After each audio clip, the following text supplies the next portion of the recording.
오늘은 이제 드디어 팔복의 마지막 내용인 8번째 복에 대해서 말씀을 드리려고 합니다. 여러분 한번 생각해 보시죠. 하나님의 자녀라는 것이 우리가 천국 백성이라는 것이 우리의 삶 속에 어떤 것으로 나타나면 좋을까요? 어떤 것이 대표적인 증상이면 좋겠습니까? 예를 들어서 우리가 생각할 수 있는 건 이런 거죠. 우리가 하나님의 백성이니까 뭔가 세상에서 좀 남들보다 더 이렇게 편안하고 또 남들보다 더 성공하고 또 남들보다 더 능력 있고 이런 것들이 하나님 나라의 백성이라는 대표적인 증상이 되면 얼마나 좋을까? 그런 생각이 안 드십니까? 그런 생각이 들죠.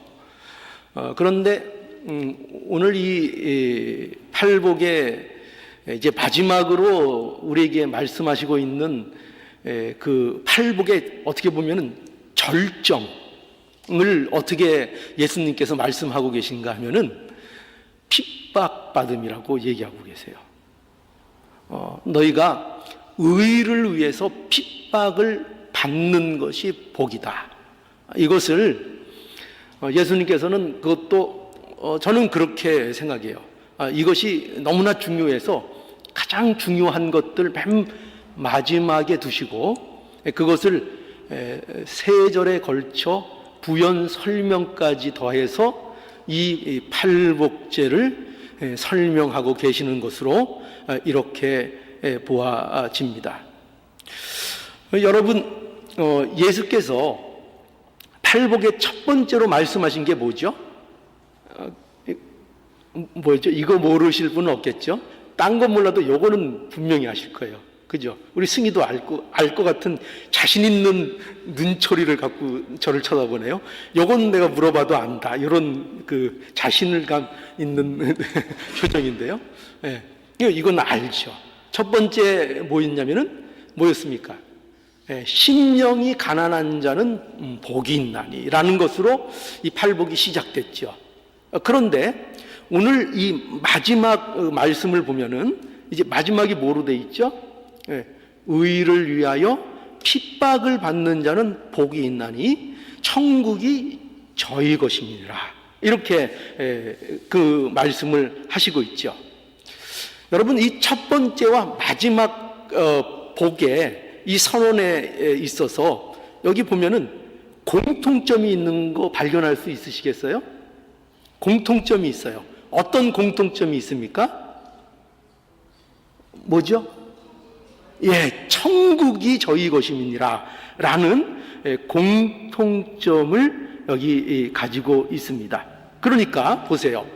팔복을 말씀해 주는데 그 팔복의 처음을 뭐로 시작하시는가 하면은 천국이 저희 것임이니라 하는 것으로 팔복의 포문을 여셔서 그래서 그 마지막에 무엇으로 마무리하고 계신가 하면은 또 역시 뭐로 마무리하고 계세요?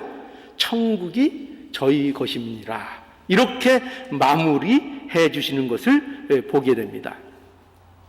여러분, 과연 이것이 어떤 의미를 가질까요? 예수님께서 그냥 아무 생각 없이 두서없이 이 팔복에 대해서 말씀하셨을까요?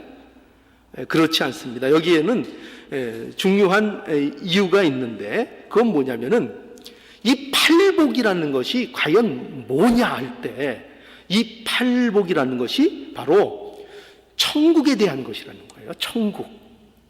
그러니까 천국 백성들에게 해당되는 복이라는 사실을 예수님께서는 가르치고 계시는 거예요. 그러니까 이 모든 복들은 천국 안에 있는 자들에게 해당된단 말이에요. 그러니까 천국을 소망하고 천국을 바라보고 천국을 약속받고 있는 자들에게 해당되는 복, 그들이 이게 복이군요 하고 고개를 끄덕일 수 있는 그들, 천국 백성에게 허락된 복들이라는 것을 이제 분명하게 말씀하고 있는 겁니다. 그래서 이런 복들의 내용들은요, 천국이라는 것을 소망으로 우리 안에 갖고 있지 않고는요, 이것을 복으로 인정할 수 없습니다. 이게 복으로 성립이 안 되는 것들이에요. 그죠? 우리가 세상적인 관점에서 보면은 이것들이 여러분 복이라고 느껴지십니까? 심령이 가난하고 애통하고 줄이고 목마르고 핍박받고 이런 것들이 세상적인 개념에서 복이라고 느껴질 수 있을까요? 아니요, 절대 없어요. 그러니까 이 복이라는 개념들은 전부 다 하나님의 백성들만이 복으로 받아들일 수 있고 이게 성립이 되는, 하나님을 바라보는 자만이 그런 복을 예수님께서 말씀하고 있는 겁니다. 그러니까 여러분, 제가 이 팔복을 강의하고 설교하면서 여러분들에게 일어났으면 좋겠는 일, 뭐를 제가 기도할까요? 뭘 간절히 바랄까요? 이 팔복의 이 내용들이 저와 여러분들에게 상관이 없는 것들이 되면 곤란하다 이거예요. 그러니까 이 모든 팔복들이 저와 여러분들의 복이 돼야 된다는 것을 말씀드리고 있는 것이고요. 이런 복이 저와 여러분들의 복이 되기를 간절히 원하는 것입니다. 마음에 하나님 앞에 간구하세요. 이 복들이 전부 제 인생 속에 나타나는 복이 되기를 간절히 원합니다. 복이 되기를 간절히 원합니다. 여러분, 제가 다시 한번 이 내용을 강조할게요. 뭐냐면 예수께서 팔복을 말씀해 주시는 것은 이런 차원이 아닙니다. 뭐냐면 이렇게 하면 그 결과로 천국에 간다, 이 말씀을 예수님이 하고 계신 게 아니에요. 그런 차원으로 이 말씀을 하고 계신 게 아니고, 예수님은 이 팔복을 천국의 시민이 가지는 증상이라고 말씀하고 계신 거예요. 그러니까 천국 백성이면 그들에게서 나타나는 뭐라고요? 증상, 그들의 천국 백성의 상태를 지금 예수님께서 팔복으로 선포하고 계신 거지, 이렇게 하면 이것 때문에 너희들이 천국에 갈 것이다, 이렇게 말씀하고 있는 게 아니에요. 그 말씀이 아니라 예수 그리스도, 나로 인하여 너희들에게 임하는 하나님의 나라가 어떤 나라며 그 하나님의 나라의 백성이 어떤 자들인가를 설명하는 내용들, 그게 뭐라고요? 그게 팔복의 내용들인 것입니다. 그러니까 이 팔복은 이런 겁니다. 이 팔복의 내용들은요, 오늘 이제 마지막이니까 한번 제가 정리하면서 말씀드리는 거예요. 이 팔복의 내용은 모두가, 이 팔복의 내용 모두가 성도의 것입니다. 성도의 것이에요. 그러니까 성도면은 성도가 가지고 있어야 되는 모든 내용을 얘기하고 있는 겁니다.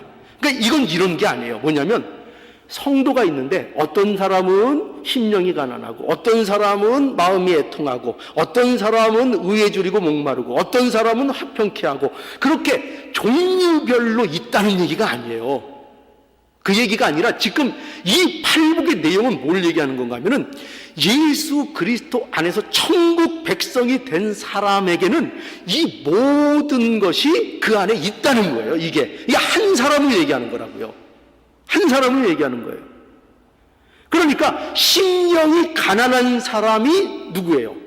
그 사람이 애통한 사람이고요, 애통한 사람이 온유한 사람이고요, 온유한 사람이 의에 줄이고 목마른 사람이고, 의에 줄이고 목마른 사람이 긍휼히 여기는 자고, 긍휼히 여기는 자가 누구냐? 화평케 하는 자고, 화평케 하는 자가 누구냐?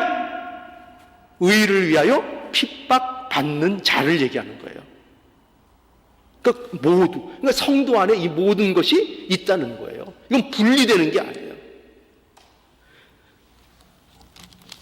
그래서 여러분 보세요. 다시 오늘 이 본문을 보면은, 자, 보세요.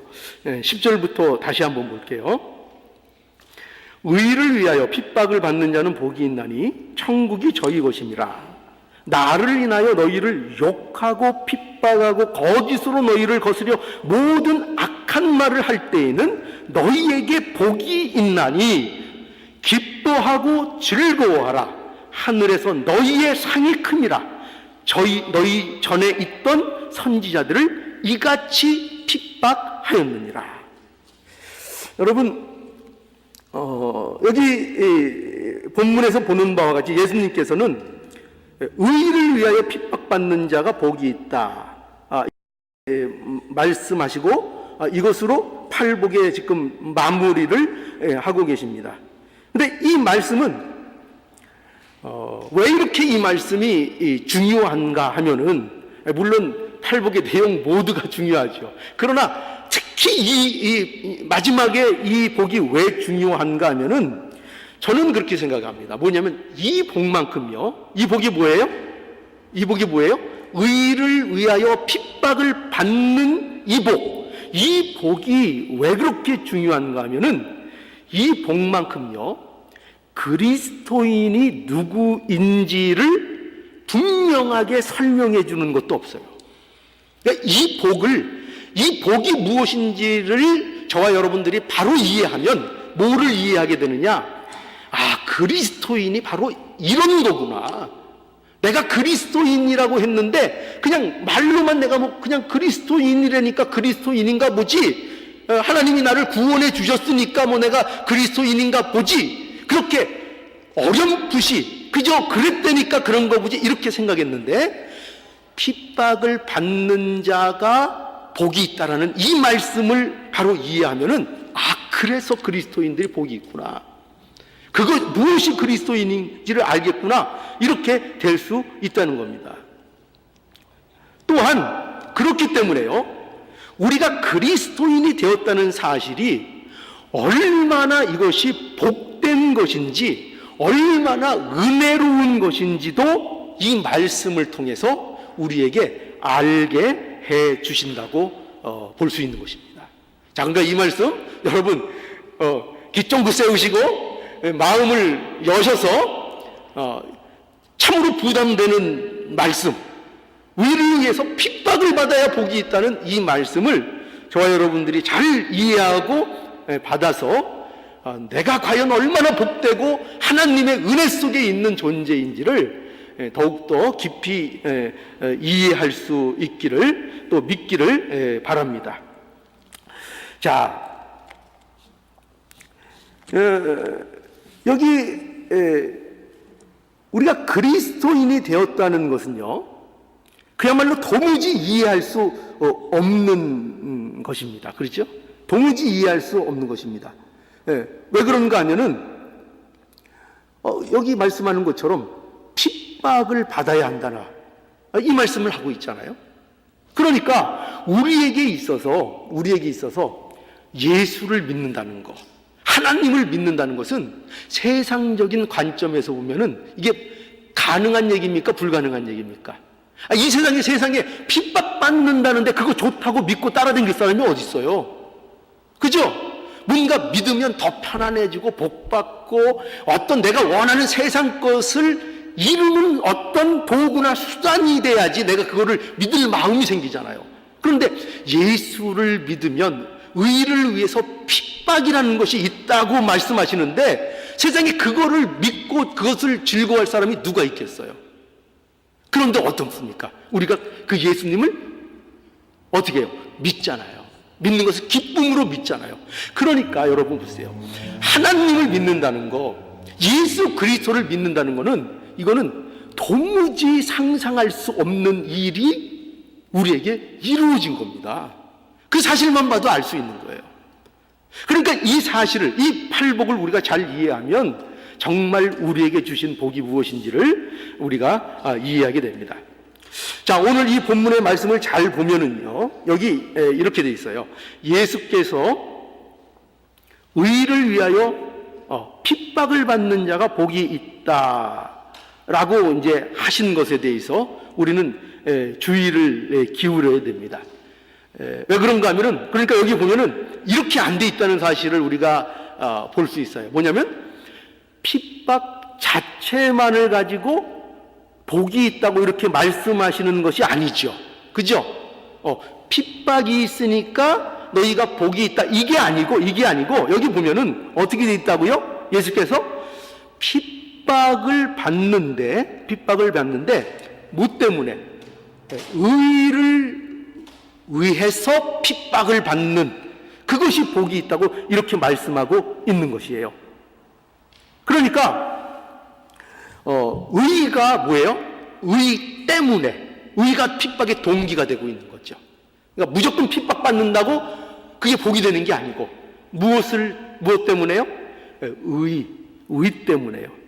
그러니까 여러분, 이런 거는 이 복 있는 핍박이 아닙니다. 뭐냐면 그런 사람들이 있죠.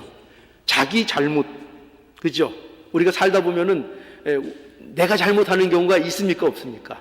잘못하는 경우들이 있죠. 죄를 질 때가 있습니까, 없습니까? 죄를 범할 때가 있죠. 실수할 때가 있습니까, 없습니까? 실수할 때도 있죠. 그런데 그런 죄를 범하거나 나의 실수와 나의 잘못 때문에 오는 그런 어려움을, 그것을 어떻게 착각한다고요? 그것을 여기다 갖다 붙여가지고 내가 이렇게 핍박받는 것은 이게 복이 있는 것이다. 그러면서 자신의 죄와 자신의 잘못된 것들을 합리화시키고 나가는 그 잘못된 모습이 있을 수 있다는 거예요. 특별히 이 모습이 어디에서 많이 나오는가 하면은 이단에 빠진 사람들이 그래요. 이단에 빠진 사람들이. 이단에 빠져서 잘못된 사상을 가지고 하나님을 잘못 섬기면서 그 이단에 빠져서 자기들이 핍박받는 것을 어떻게 생각할 수 있다고요? 내가 이 고난받고 핍박받는 거 이게 복이다. 그러니까 여러분, 그 이단 그 믿는 사람들 너무 또 이렇게 열심히 핍박하지 마세요. 또 그 사람들은 굉장히 또 희열을 느낍니다. 그냥 상대하지 마시지, 그냥 또 붙잡고 뭐 가르쳐 준다고 하면서 막 싸우고 뭐 옳은 말 해준다고 하면은 그 사람들은 우리가 이렇게 진리를 전하니라고 이렇게 고통받고 이렇게 핍박받는다 하면서 보람을 느낀다고요. 보람을. 그러니까 이런 거를 얘기하는 게 아니에요. 자기 잘못 때문에, 자기 죄 때문에, 자기 실수 때문에 이단에 빠져서 그래서 핍박이 오고 그래서 고난이 오고 그래서 어려움이 있는데 그것마저도 이게 이 핍박이 복이다. 그런 것들은 복이 아니고 뭐예요? 회개해야 될 거죠. 하나님 앞에 회개해야 하는 것입니다. 그러니 우리는 이것을 착각하지 않아야 하고요. 여기 말하는 이 핍박은 왜 때문에 핍박받는 것을 말하고, 이것을 예수님께서는 이제 복이라고 말씀하고 있는 거예요. 자, 그러면은 여기서 말하는 과연 의가 무엇일까 하는 거죠. 이 의가 무엇일까? 우리 로마서 3장에 가보면, 로마서 3장 19절에서 21절에 보면은 이렇게 되어 있습니다. 우리가 알거니와 무릇 율법이 말하는 바는 율법 아래 있는 자들에게 말하는 것이니 이는 모든 입을 막고 온 세상으로 하나님의 심판 아래 있게 하려 함이니라. 그러므로 율법의 행위로 그의 앞에 의롭다 하심을 얻을 육체가 없나니 율법으로는 죄를 깨달음이니라. 이제는 율법 외에 하나님의 한 의가 나타났으니 율법과 선지자들에게 증거를 받은 것이라. 곧 예수 그리스도를 믿음으로 말미암아 모든 믿는 자에게 미치는 하나님의 의니 차별이 없느니라. 이 말씀 여기 21절에 보면 여기 바울은 이렇게 얘기하죠. 하나님의 한 의가 나타났다. 이렇게 말씀하고 있습니다. 여기 하나님의 한 의가 뭘까요? 이 의, 하나님의 한 의, 이게 바로 뭐냐면은 거기 설명되어 있잖아요. 22절, 곧 예수 그리스도를 믿음으로 말미암아 모든 믿는 자에게 미치는 하나님의 의. 그렇죠? 그러니까 이 의는 뭐를 얘기하죠? 바로 예수 그리스도를 얘기하는 것입니다. 예수 그리스도가 바로 의예요. 의. 그분이 의예요. 하나님의 의, 하나님이 주시고자 약속하신 하나님으로부터의 의, 그것이 실현되고 나타난 것이 뭐냐면 그분이 바로 누구라고요? 예수 그리스도인 것입니다. 그래서 여러분, 율법으로는 구원을 받을 수 있습니까? 없습니까? 율법으로는 구원을 받을 수 없죠. 여기 어떻게 설명되어 있는가 하면은, 율법은 모든 입을 막고 온 세상으로 하나님의 심판 아래 있게 한다, 이렇게 말씀하고 있죠. 왜 그렇죠? 율법 아래서는 뭐만 드러나요? 율법 아래에서는 인간의 죄만 드러나는 것입니다. 그 율법이 우리의 죄를 해결할 수가 없어요. 율법은 우리의 죄를 깨닫게 하고 인간이 갖고 있는 죄를 드러내서 우리 인간 율법 앞에만 서면 뭐가 드러납니까? 우리의 죄인됨이 드러나는 거예요. 그래서 우리는 다 어떻게 해야 됩니까? 심판받아 다 죽어야 되는 거예요. 그러니까 율법 앞에 서서 율법의 정죄를 받으면 우리 모두는 죽어야 하는 겁니다. 심판을 받아야 하는 것입니다. 그런데 그런 우리에게 여기 보면은 21절에 했던 것처럼 여기 21절 앞에는 이 말이 사실은 생략되어 있어요. 뭐냐면 그러나 이제는 너희들이 율법 앞에서는 모두 죄인이요 죽을 수밖에 없는 그런 자들인데, 그러나 이제는 뭐라고요? 그러나 이제는 율법 외에 하나님의 의가 나타났다 이거예요. 그래서 그 의를 통해서 하나님이 우리를 의롭게 해 주셨다고 말씀하고 있는 겁니다. 그러니까 이 의가 뭡니까? 바로 예수 그리스도가 의입니다. 그래서 오늘 본문 11절에 보면은 사실은 여기 명확하게 나타나 있어요. 사실은 11절에 한번 보세요. 11절에 어떻게 되어 있습니까? 여기 나를 인하여 너희를 욕하고 핍박하고 거짓으로 너희를 거스려 모든 악한 말을 할 때에는 너희에게 복이 있나니, 이렇게 되어 있죠. 여기 보면 누구를 인하여? 나를 인하여. 이게 누구예요? 이 여기서 말씀하는 나가 누굽니까? 예수님 얘기하는 거잖아요. 예수님. 그러니까 예수님 때문에 너희가 욕을 먹고 핍박을 받고 온통 거짓으로 너희를 사람들이 박해하고 너희들을 핍박하는 그 일이 너희들에게 있다면 그것이 있을 때에 누구 때문에요? 예수 그리스도 때문에, 나 때문에 그 일들이 너희들에게 있다면 너희가 뭐기까지 되는 거예요? 복이 있다 이거예요. 그러니까 우리의 복이 무엇으로 확인되느냐?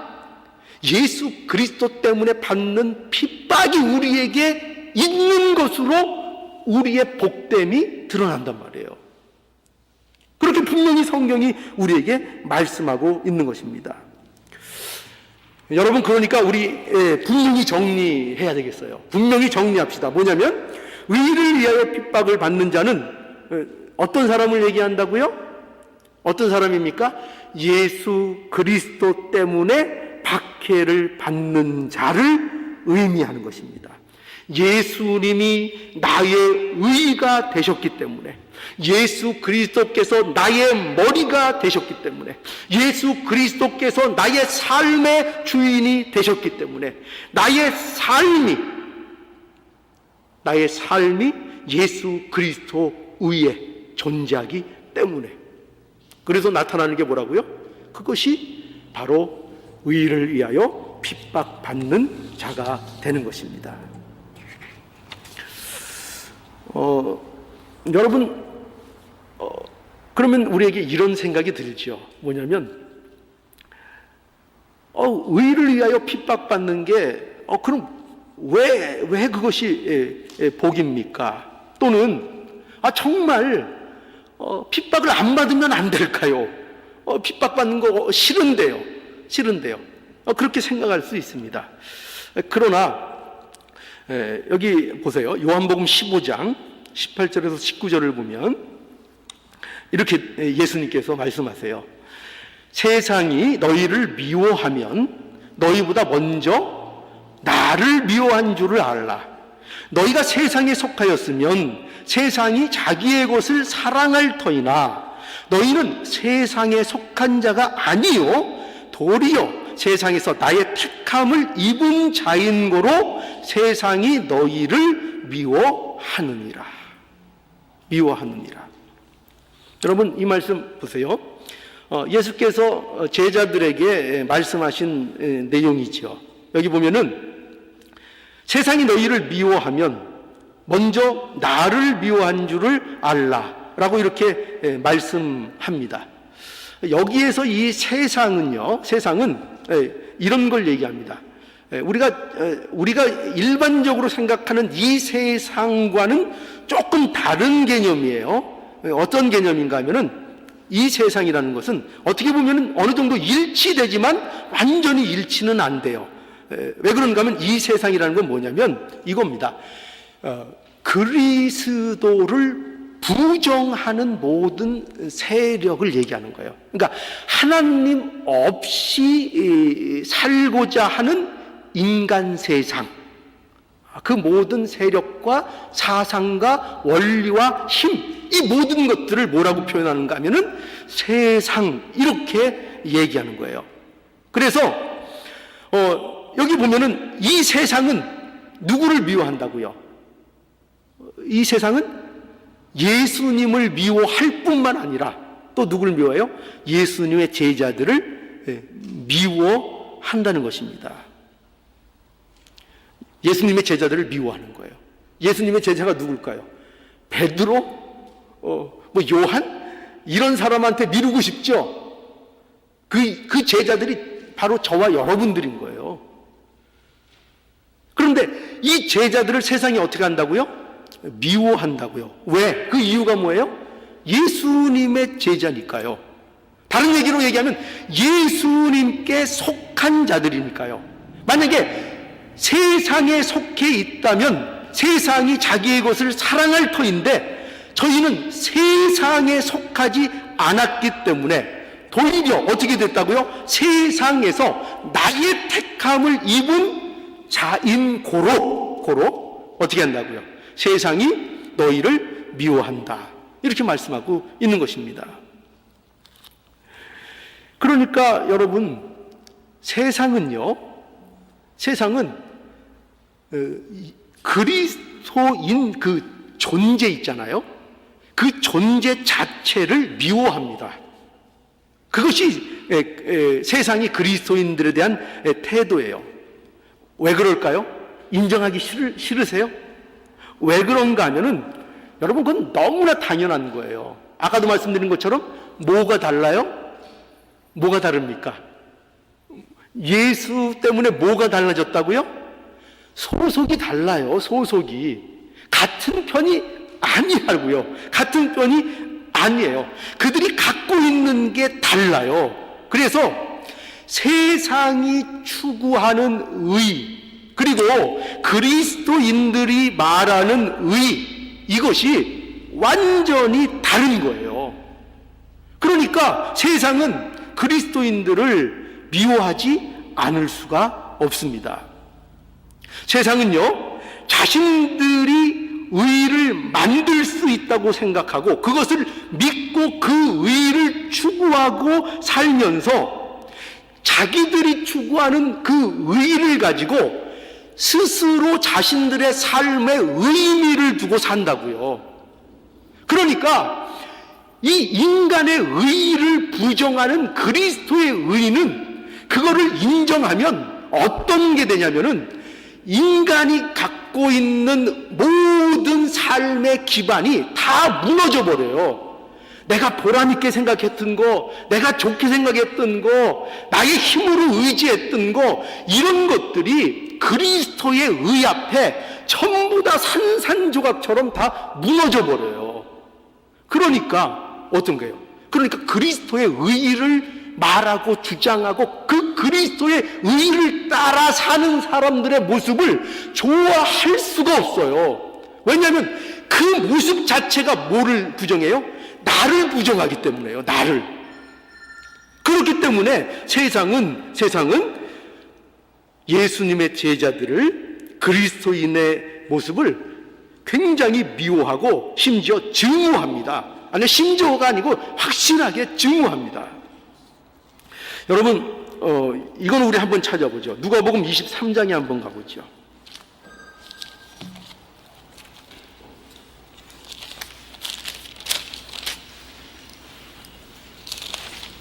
누가복음 23장 13절부터 좀 내용이 많은데 이 내용에 고스란히 그 세상이 얼마나 이 그리스도의 의의를 미워하는가가 담겨져 있어요. 자, 13절부터 한번 볼게요. 누가복음 23장 13절. 빌라도가 제사장들과 간원들과 백성들을 불러 모으고 이르되 너희가 이 사람을 백성을 미혹하는 자라 하여 내게 끌어왔도다. 보라, 내가 너희 앞에서 사실하였으되 너희의 고소하는 일에 대하여 이 사람에게서 죄를 찾지 못하였고, 지금 누구에 대한 말씀하고 있는 거죠? 예수님에 대한 지금 그 신문의 결과를 얘기하고 있는 거예요. 15절. 헤롯이 또한 그렇게 하여 저를 우리에게 도로 보내었도다. 보라, 저의 행한 것은 죽일 일이 없느니라. 그러므로 때려서 놓겠노라. 18절에 무리가 일제히 소리질러 가로되 이 사람을 없이 하고 바라바를 우리에게 놓아 주소서 하니, 이 바라바는 성중에서 일어난 밀란과 살인을 인하여 옥에 갇힌 자로라. 빌라도는 예수를 놓고자 하여 다시 저희에게 말하되 저희는 소리질러 가로되 십자가에 못 박게 하소서, 십자가에 못 박게 하소서 하는지라.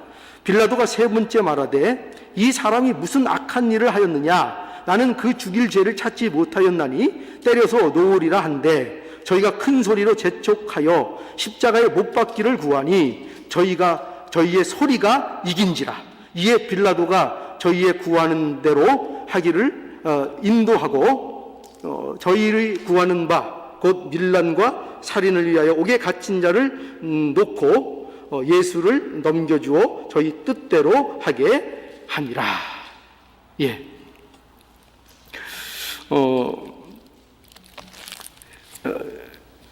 이 말씀을 보면은요, 여러분 보서 읽으신 바와 같이 그 분위기를 아실 수 있겠죠.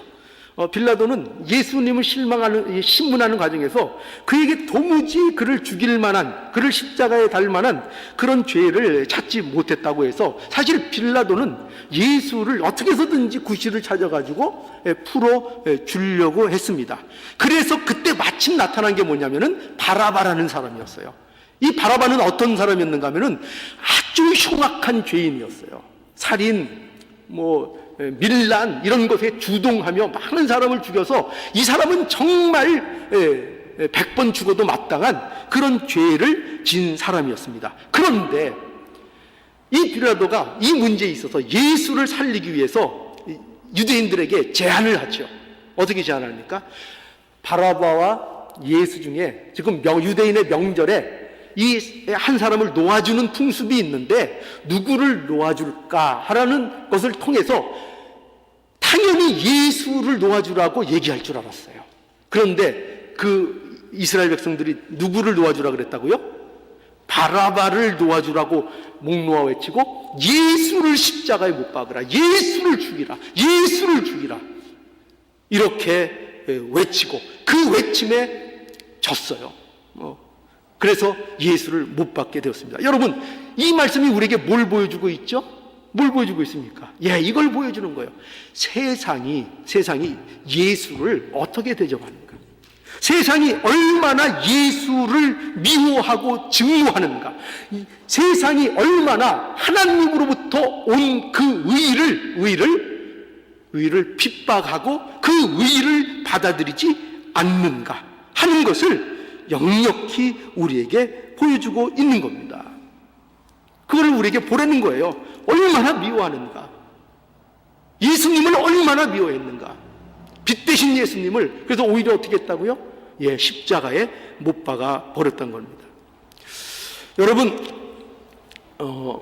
우리가요 이 성경을 보고 우리가 그 초대교회의 어떤 모습들 이런 거, 또 예수님 그 시대에 예수님을 따르던 어떤 그 무리들의 어떤 그 기사, 이런 것들을 우리가 보면서 우리 가운데 언젠가 모르게 형성된 하나의 오해와 착각이 있어요. 그게 뭔가 하면은 마치 예수님을 따르는 자들이 그 시대에 굉장히 뭐라 그럴까요? 어떤 큰 세력을 확보하고 세상에서 인정받고 세상에서 편안하게 살았을 것이다 라는 어떤 그런 오해를 하고 있어요. 그뿐만 아니라 초대교회 이런 얘기들을 많이 해요. 초대교회에 성령이 임하시고 그래서 서로 유무상통하고 네 것 내 것 없이 서로 물질을 나눠 쓰고 그런 가운데 칭찬이 있고 그래서 많은 성도들이 날마다 더하고 막 이런 기사들을 우리가 보니까 마치 우리는 어떤 착각을 하는가 하면 마치 그 시대에 그리스도인들이 굉장히 사회적으로 정치적으로 경제적으로 대우를 받고 환영을 받는 그런 삶을 산 사람들이라고 그렇게 착각을 하고 있다니까요. 그렇지 않아요. 그렇지 않습니다. 예수님으로부터 시작해서 예수님의 제자들 그리고 초대교회의 성도들 그 모든 사람들이 그야말로 극심한 박해와 핍박을 받으며 살았던 거예요. 제자들은 거의가 순교했다고요. 순교. 우리가 흔히 말하면 믿음이 좋으면은 세상에서 편하고 잘 되고 우리는 그런 공식을 갖기를 원하잖아요. 근데 여러분 신약에서 예수님과 함께 있던 예수님으로부터 직접 말씀을 받고 그 누구보다도 예수님을 잘 아는 그 제자들, 성령이 충만했던 그 제자들, 성령 충만해서 어떻게 됐어요? 전부 다 순교했어요. 순교. 극심한 핍박. 그러니까 초대교회 사람들도 이 핍박 아래 그들이 모두 살았다는 것을 알아야 됩니다. 그러니 여러분 성도들에게 있어서는요, 이 핍박이 얼마나 중요한 성도의 요소인지를 알아야 합니다. 신자들에 대해서 예수님께서 또 뭐라고 여기 비유한 것이냐면은 예수님을 그 밑에 다음부터 우리가 보겠지만 예수님이 신자들에게 뭐라고 또 이렇게 선언하시죠? 너희들은 뭐라? 너희들은 세상에 뭐라 그러셔요? 너희들은 세상에 빛이라. 너희는 세상에 소금이라. 그죠? 빛과 소금. 그죠? 의미가 있죠? 빛과 소금. 여러분 근데 왜 하필이면 빛과 소금일까요? 이거 뭐를 전제하는 걸까요? 빛과 소금을 전제하는 것은요, 그 세상이 어떠냐를 전제하는 거예요. 그러니까 기독교인이 되어서 신자가 되어서 어떤 삶을 세상에서 살아야 되느냐 할 때 빛과 소금으로 살아야 되는 거예요. 그들은 세상의 빛이고 세상의 소금이에요. 그러면 세상이 뭐라는 거예요? 세상은 그 빛과 소금이 필요한 세상이라는 거 아니에요. 그럼 그 세상은 어떤 거예요? 그 세상은 소금이 필요한 부패하고 빛이 필요한 어둠이고, 그래서 빛과 소금이라고 성도들을 향하여 예수님께서 말씀하고 있는 겁니다. 그러니까 여러분 성도 그 자체가, 그 존재 자체가 뭐를 폭로해요? 세상의 어둠을 폭로해요. 세상의 죄를 폭로해요. 얼마나 인간이 썩었고 그 아래 부패했고 그 세상이 얼마나 오염되어 있고 뒤틀려 있는가, 그것을 누가 폭로한다고요? 성도라는 그 존재들이 폭로한다고요. 굉장한 것입니다. 그러니까 저와 여러분들은 여러분 존재 자체로서 그것이 실현되는 삶을 사실은 살고 있는 자들이에요. 굉장히 크게 우리가 부름을 받은 것입니다. 그러니까 여러분 보세요. 의 때문에 핍박받는다 하는 것은 그것이 무엇을 증명하는 것입니까? 그것이 무엇을 증명한다고요? 바로 그 존재가 어떠한가가 증명되는 거예요. 그렇죠? 그러니까 이건 단순히 뭐 핍박받느냐는 그 단순히 핍박의 문제가 아니라 의 때문에 핍박받는다는 그 사실은 그것으로 인해서 그 존재가 어떤 존재인가가 반영되는 것이라는 것을 알아야 한다는 것입니다. 그러니까 존재가 다르다는 것이 나타나는 거죠. 뭐 때문에? 핍박 때문에요. 그러니까 여러분, 자, 곰곰이 생각해 보세요. 의 때문에 받는 핍박이 있어야 좋은 겁니까? 없어야 좋은 겁니까? 없으면 안 된다니까요. 없으면 하나님의 나라와 상관이 없다니까요. 있어야 좋은 정도가 아니고 있어야 마땅한 겁니다. 이건 없으면 곤란한 거예요. 이게 복이라니까요. 이게 복입니다. 그래서 오늘 본문을 우리가 다시 보죠. 오늘 본문 11절과 12절. 자, 다시 한번 확인해 보죠. 자, 보세요. 나를 인하여 너희를 욕하고 핍박하고 거짓으로 너희를 거스려 모든 악한 말을 할 때에는 너희에게 복이 있나니 기뻐하고 즐거워하라. 하늘에서 너희의 상이 크니라. 너희 전에 있던 선지자들을 이같이 핍박하였느니라. 예, 아까 말씀드린 대로 이 10절의 이 말씀들은 10절의 말씀을 예수님께서 다시 풀어서 설명해 주는 그런 내용입니다. 너희가 나 때문에 욕받고 나 때문에 박해받고 나 때문에 온갖 악한 말로 거짓으로 너희를 사람들이 핍박할 그때 너희가 그것이 예수 그리스도 때문에 받는 핍박이라면 너희에게 복이 지금 있다는 것이 증명되고 있는 것이고, 그리고 그것으로 인해서 뭐라고 말씀하고 있는가 하면은 여기 도무지 핍박받음과는 어울리지 않는 단어들이 등장을 해요. 보세요. 뭐가 등장을 하죠?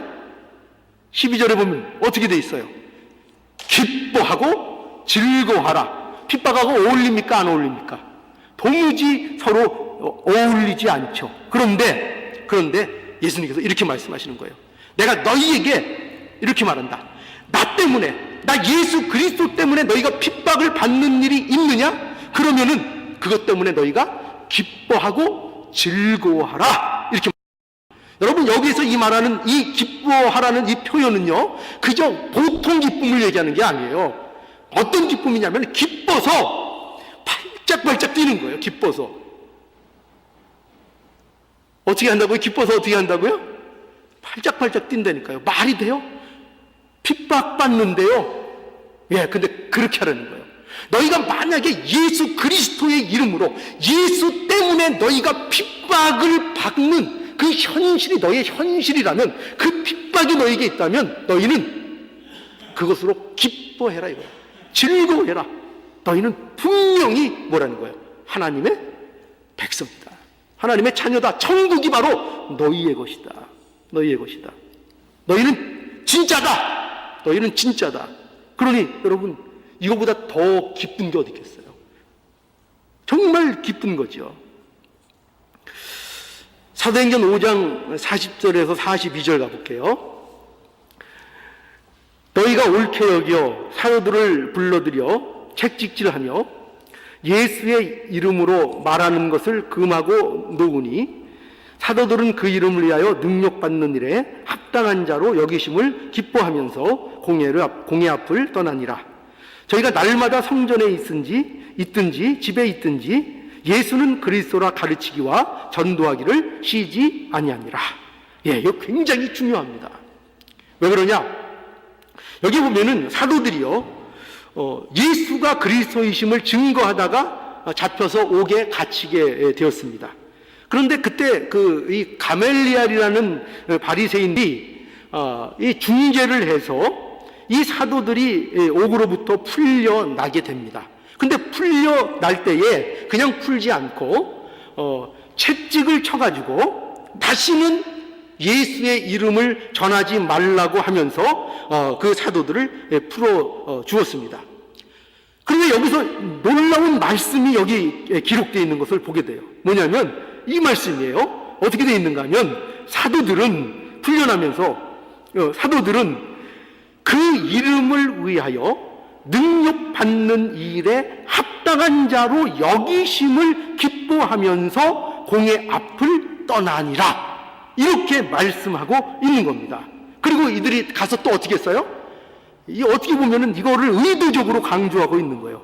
저희가 날마다 성전에 있든지 집에 있든지 예수를 그리스도라 가르치기와 전도하기를 쉬지 아니하니라. 그래서 더욱더 풀려나서 더욱더 어떻게 해요? 예수를 그리스도라고 더욱더 증거하는 모습을 우리에게 보여줍니다. 여기서 중요한 건 이거죠. 여러분, 여기에서 그리스도인이 겪는 고난에 대해서 놀라운 사실을 우리는 알게 돼요. 그건 뭐냐면 이거예요. 성도에게 있어서 그리스도를 위한 고난은 이런 게 아니라는 거예요. 뭐냐? 고난이라는 것이 단지 미래를 위한 가정 정도로 그저 내가 어떻게 해서든지 극복을 하고 어떻게 해서든지 이 자리를 모면하면은 되는 그런 정도로서 고난을 이해하고 있지 않다는 거예요. 그러니까 이 박해, 그러니까 우리는 이렇게 생각하고 쉬워요. 아, 고난이 있구나, 박해가 있구나. 그러니까 이 고난 잘 참고 어떻게 견디다 보면은 언젠가는 좋은 날이 있겠지. 고난을 주셔서 그거 저 만들려고 고난 때문에 어렵지만, 고난이 없으면 좋겠지만 또 고난 때문에 만들어지는 거 있겠지. 그러니까 잘 참자, 잘 견디자. 그래서 언젠가는 있을 그 날을 위해서 오늘 고난 잘 참자. 그렇게 해서 참는 거 훌륭한 거예요. 그러나 지금 사도들의 고난에 대한 이해는 그 정도가 아니라니까요. 그게 아니고 사도들은 이 고난을요, 이 의를 위해서 받는 이 고난을 기쁨 그 자체로 보고 있는 거예요. 복 그 자체로 보고 있는 겁니다. 그러니까 이거는 우리가 어떻게 하면은 이 무면해서 목적지까지 갈까 해서 무면해도 좋은 고난, 핍박 이 정도의 이해가 아니라 그리스도인이라면 그의 삶 속에서 없으면 안 되는 고난, 마땅히 받아야 되는 고난, 그것이 복인 고난. 여러분 이해하시겠어요? 그게 복이라니까요.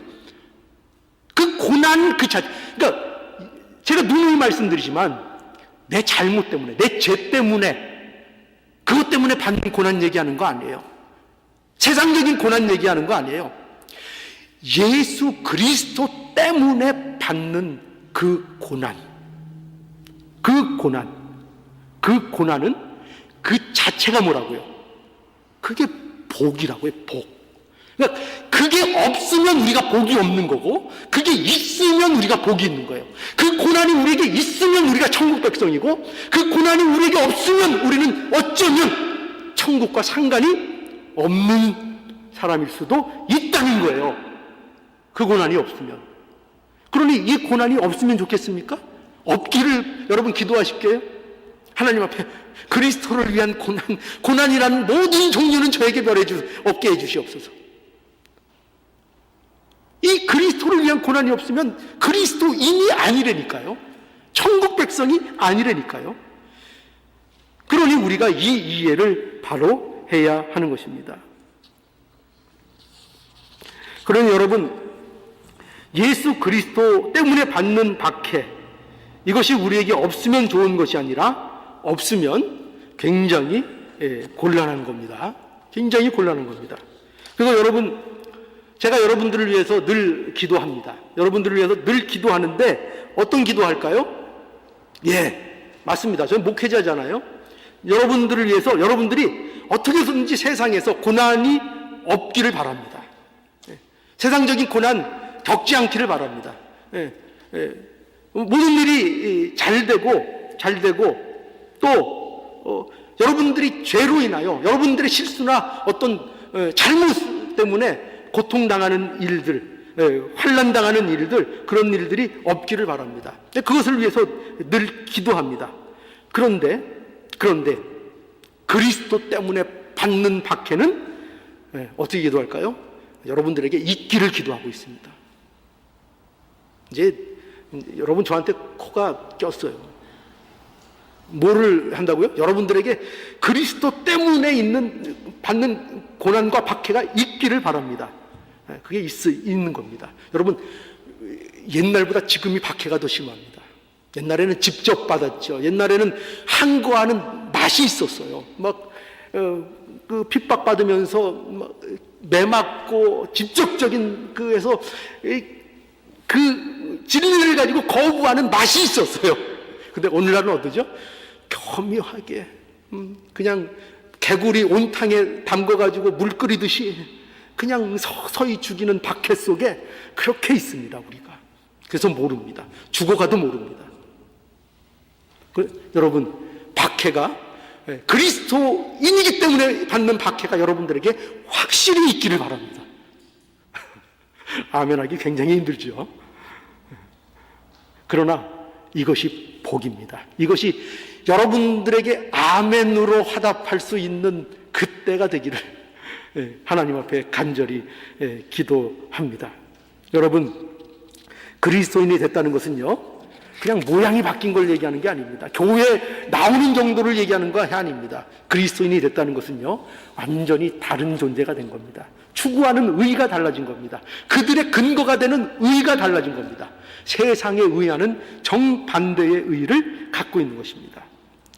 베드로전서 4장 12절로 14절, 사랑하는 자들아, 너희를 시련하려고 오는 불시험을 이상한 일을 당하는 것 같이 이상히 여기지 말고, 시련이 오는 것이 당연하다는 겁니까? 것입니다. 그러니까 이 시련이 없으면 그게 이상하다는 말씀이에요. 13절, 오직 너희가 그리스도의 고난에 참여하는 것으로 즐거워하라. 이는 그의 영광을 나타내실 때에 너희로 즐거워하고 기쁘게 하려 하심이라. 너희가 그리스도의 이름으로 욕을 받으면 복이 있도다. 분명하잖아요. 분명하죠. 그리스도의 이름으로 욕을 받으면 복이 있도다. 왜 그렇죠? 영광의 영이 곧 하나님의 영이 너희의 위에 계십니다. 너희 위에 계십니다. 여러분, 예수님이 거짓말 하실까요? 예수님이 거짓말 하실까요? 예수님이 거짓말 하시는 것 같아요. 그러면 그건 끝난 거예요. 더 이상 교회 나오지 마세요. 예수님이 거짓말 하실까요? 예수님이 거짓말 안 하십니다. 예수님은 정직하게 말씀하십니다. 예수 믿는 일은 세상으로부터 뭐가 있다고요? 박해가 있다고 예수님께서는 그 사실을 감추지 않고 분명하게 말씀하십니다. 왜냐하면 이것이 천국 백성에게 있는 영광이고 이것이 복이기 때문입니다. 여러분, 제가 마지막으로 이 예화 하나를 드리면서 마무리하죠. 여러분, 옛날에 안델센 동화인가요? 안데르센 동화? 이솝 우화 이런 거 보셨죠? 거기 보면은 미운 오리 새끼라는 거 여러분 아시죠? 미운 오리 새끼. 오리 알 속에 하나 어떻게 된 영문인지 백조 알이 하나가 들어갔습니다. 그래서 그 오리가 품어가지고 태어났죠. 오리도 태어나고 백조도 태어났습니다. 모두 처음엔 그놈이 그놈 같죠. 처음에 태어났으니까. 그래서 오리 틈에 섞여서 삽니다. 그런데 이놈이 점점 다른 오리들로부터 이제 해코지를 당합니다. 이놈이 와서 치고 저놈이 와서 치고 못살게 굽니다. 그러면서 이 백조는 지가 백조인지 모르고 왜 이렇게 나는 힘들까? 왜 이렇게 어려울까? 하면서 한탄하고 지냅니다. 그런데 어느 날 호숫가에 가서 맑은 물을 보면서 보았습니다. 웬 아름다운 새가 한 마리 비치고 있는 것이었습니다. 몰랐죠. 그는 오리들은 안 겁니다. 이 백조 새끼가 새끼라니까 이상하네요. 이 백조가 어린 놈이 뭔가 자기들하고 틀린 겁니다. 그러니까 핍박을 한 겁니다. 뭔가 분위기가 틀리고 뭔가 안 맞는 겁니다. 뭔가 안 맞는 것입니다. 그런데 그 새끼가 바로 백조였던 것입니다. 여러분 어떻게 생각하십니까? 저는 여기에서 이 말씀을 떠올리면서 이것이 우리라고 저는 생각합니다.